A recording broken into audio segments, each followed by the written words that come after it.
abe barake public la wa be takata baraka kabino kono jonja nati autea ko na sina jonya kireya autea ka fantaw ke ka buka barala ka nigulu ka barala fa ko ke o jonya ke aute amma jamana sika senteka kono o tugola malen jumena anyo kala livre kono kanda kana ni fo kanga nyino ko ade kwama kanyi misikina we ako setanga jamana yi tiete ayandegen eno ne fa mo yandegen me munateri poka ni tie fo mo yi aye juru munu ta ya ta to jumena munata fo mo yi bang mo jel ka worbe soro to ko munata fo mo yi election bi turke ka do mo to munata fo mo yi FMI nga wori aya ta ka dama munata fo mo yi aye poka ka nya fo mali nyama quand do flila ante do flila kalom banen ko fa yani jiewli chante do flila blé ambe poko tien fa yana vous avez détruit le Mali wo mami mo famul le ba no fe ante jugulula ni ma ko fa bi tanye juguka awde nodo ade jamana free a société na entreprise ade a beti ka beka wera moye ka desa ka la ka wera dengo entrepreneur ye société foi ma fere Mali ko na ji kono na antala notaru ni nga bi no action ne outala amba bekalama action foute Mali kono ni awira na muso tala na na deun tala na no somo tala uti ay taneli jomali kono ya ay kamali jomali kono ya ade fenge abator frigori figidla ayulu privatiser ulu yoro yele Mali be biko ko jigamara yoro yi taxi te sara importer sara jonya ke ay boaka fonye atiku fonye jon somo godo ay boaka fo si vous êtes des hommes ay poka fanyana structure foi tan fanyana manga jamana ci ka fane mina awde nodo ade jamana ci kam malen fonyo ko kan kan tan foso kalama kan kan te bo politique kalama bli ka beke aw yere ka here kan kan soro su de mambu de me ambu de me amanya ma yakama ambu de me kan ni sauver ambu de me ku ye cheye ka temauka ambu de me ku be mali ndonga temauka ambu de me ku be faso fe ka temauka wa ambu de me ka futi sra francien ay france ka jitodi ambu de me kon kalu fo atuma be ay hayre defender abe ka ko da mo da kun e be mun kala mala yana nga ke jamana yi mun de tla na ka blanye anga jamana de la structure du ngono e ma o dombe kuma e fe jajiri fa sama ko ya giye do kuma kele hakli te fe ki mil kala je ka fo ko jamana se ka giye na ni sababu do te wa sababu o ya yere de ya de nodo ndrege an yere nodo mi nya yere black an yere jamfa to do e to don muno ma to anga jamana soro ka bo munu ma to anga jamana ka baraka na yere munu ma to anga baraka na jamana kono munu le be baraka nona kan décourager kan ke ma desaluye kan décourager kan ke ma koliluye kan décourager kan sikan seteka kono kan décourager ka jamana nci en 5 ans ko on da kana o de fois e jonye kan to fina amba falisini tu es qui toi tu es qui pour qu'on te dise pas kakana kanganda de kakana kangana kuma kakana kanta sura sikoi nan kuma na boy sura kileme ku balo sura su kan balo fo ka tan faga ambu no fe mais muna ayera man balo na tu nyambala be ka fe o muna o desara kana balo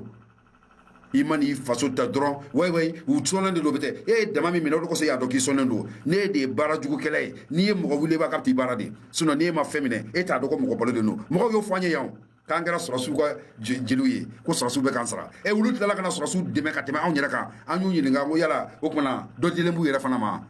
ni halama de ta do be femi ka do be wulu kuma prépare fo de la kuma langolo fo de banga jamana kaya chili kuma de be ya joli kuma tian a faso tu bolo a nye tu bolo a se tu ye wo tisa ka ke il peut pas be wol femi na ka yinya fo ya de la ka tien fo sombra mami bilahi na mami ga naso de la ka tien fo ya beni ko warla min kada nyamba fa jamana ka ambe fa ngeto ambe kotini nunu de chien ni tenda ite cheye ni tenda de politicien ni di alamasa che bo sara yani echeya ulu masra sayanye esrangu sayanye ki fasochi i wajibela kana dia ni jito ya bilati to sono kana fanga ni sa ki yere kecheye ambulya ka wuli ki disikusi mbadon mbanye don ni netende ite foi don jamana be chiri bolo ya jamana be firile bolo ya e ka on jabi bo ni yan chewochi an wole kana nga fina yi chede mi ka ba fina abe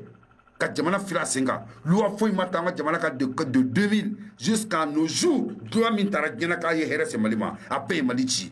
en surtout entreprise ou commerce ou abe ka be privatiser ka bela jele libéraliser ka bela jele chien ka ban imona do mali population na bi ibe mali togo do mali politicien togo do imona ta mali goudron sanfɛ ibe mali togo do ibe mali politicien togo do imona do anga sugu kono ibe jamana tiɲɛ togo na tiɲɛ togo mali politicien tiɲɛ be tende ul da be tiɲɛ wala ka vouloir kama parce que nous ma tiɲɛ ko ɲinu te sɔrɔ e ma ye ya an tun be fara ɲɔgɔn kan tiɲɛli kuntiya an ka jamana in kɔnɔ denmisɛnni billahi an tile la cɛmisɛnni bɛ san 15 san 17 sɔrɔ billahi terimuso b'a bolo a tɛ jɛnɛya dɔn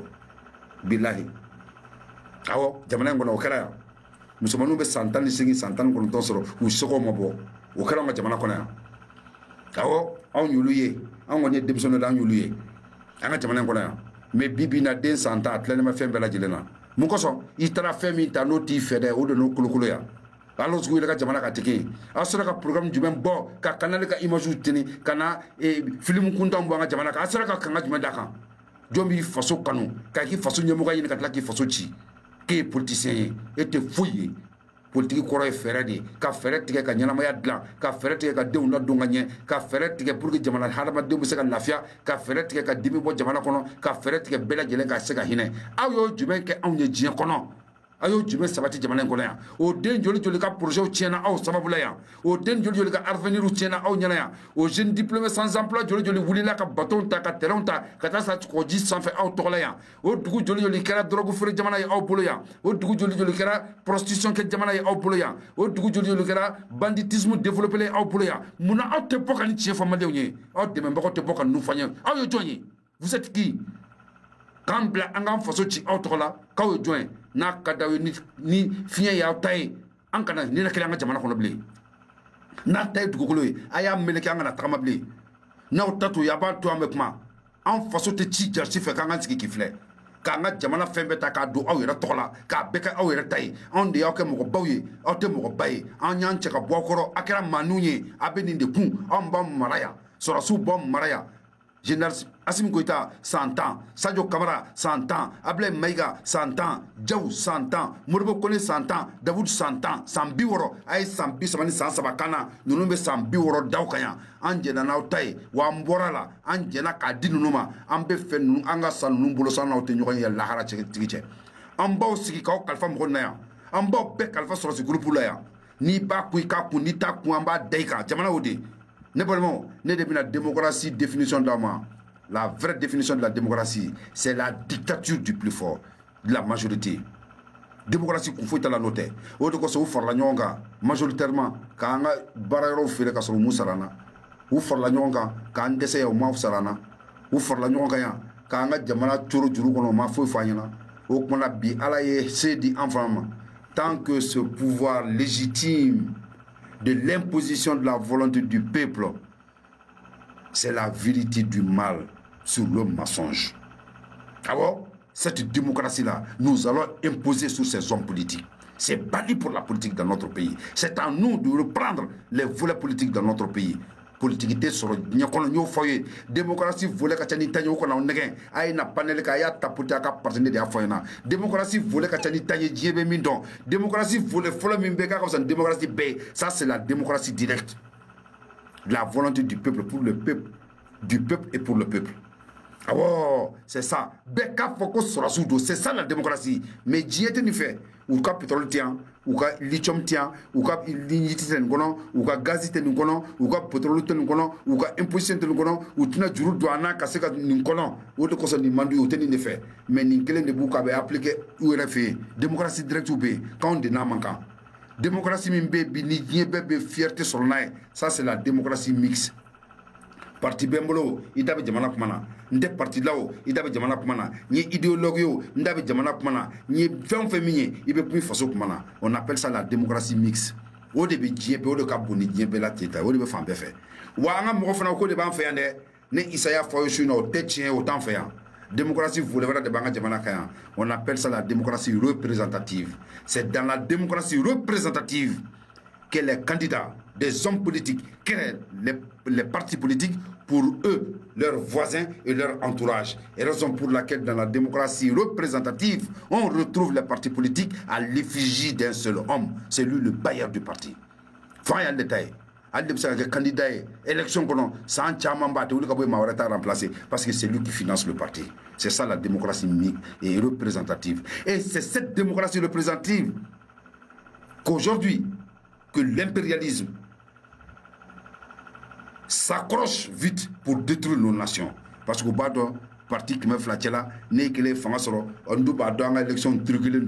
on sait que c'est du vol, c'est du bradage, c'est l'achat de conscience, c'est du vol, c'est la duplication vraiment du matériel de vote, du n'importe quoi, pour accéder vraiment à l'instance suprême de notre nation. En ce moment, tu es livré à eux-mêmes parce qu'ils savent que derrière toi, il n'y a personne pour te défendre. Voilà l'erreur qui a eu notre cher président, Papa Ibrahim Boubacar Keïta, paix à son âme. Lorsqu'il a fait front, tout le monde lui a laissé. Il était seul face à son destin. Il était le seul maître de son destin ce jour. Voilà pourquoi il a été signé des documents en notre nom, sans force ni rien. Ouya Jaffa. Voilà, quand on a tout le monde, on a démocratie citoyenne, jambanante pour qui faso don, fait cadeau faso ce qu'il veut kalajmenga, fait cadeau politique d'antanga jamana colonel, on appelle ça la politique intérieure des nations, mais il y a la politique extérieure des nations. Quelle politique se trouve entre le Mali et la Banque mondiale, l'FMI, les organismes de Bretton Woods, la France et les États-Unis et l'Europe entière? Quelle est cette politique? Qui est capable de vous définir cette politique? Nous sommes spécialistes de la politique extérieure de notre nation. C'est la Banque mondiale qui a détruit ces grands hommes, transformé ces grands hommes à des hommes inertes, indécis, incapables de défendre leur propre volonté, leur vision. On leur impose, ils l'acceptent. Alpha ya Fanyanaya, quand on voit que il be fanga kiɲɛ cogo di ni dɛsɛra i tɛ fanga bila i t'a fɛ k'i t'a kɛ wa e tɛ bɔ yan min jaga gɛlɛn o ka na e bɛ ka makara i ka fanga la k'i faso ci parce que i b'a dɔn faso ka hɛrɛ t'a kɔnɔ nafolo foyi ma don an fɛ k'o ka baara kɛ o kosɔn an y'a fɔ an ka kuma kɔnɔ n ko politiki tɛ ɲɛ jamana kɔnɔ ni sɔrɔ tɛ sɔrɔ o sɔrɔ n'a b'an ka jamana kan sɔrɔ tun tɛ yen wali sɔrɔ de b'an ka jamana kan a bɛ d'an ma kun min na ka jamana kɔfalen de u t'o de fɔ a ye e t'o de kalama o de kosɔn i bɛ duloki fara la mɔgɔ ko la hali sini an k'i ko de bila i faso kanu n'i y'i faso dɔn i bɛ taa sira min fɛ i b'o dɔn e ka ɲɛnamaya sirilen b'o de la n'e tun y'i faso kanu k'a dɔn i tɛ taa Amérique i tɛ taa Faransi i tɛ taa Babelwed i tɛ taa Inde i tɛ taa Indonésie i tɛ taa Irusila i tɛ taa fan si fɛ i bɛ to yan sɔrɔ b'an bɛɛ lajɛlen labɔ mais a ma f'i ye de e t'a kalama hali sini de bɛ dusukasi la hali sini k'i pan k'i turu n'i kumana ka ban dɔrɔn adamadenw wo b'i ka kuma fan bɛɛ fɛ parce qu'on sait que franchement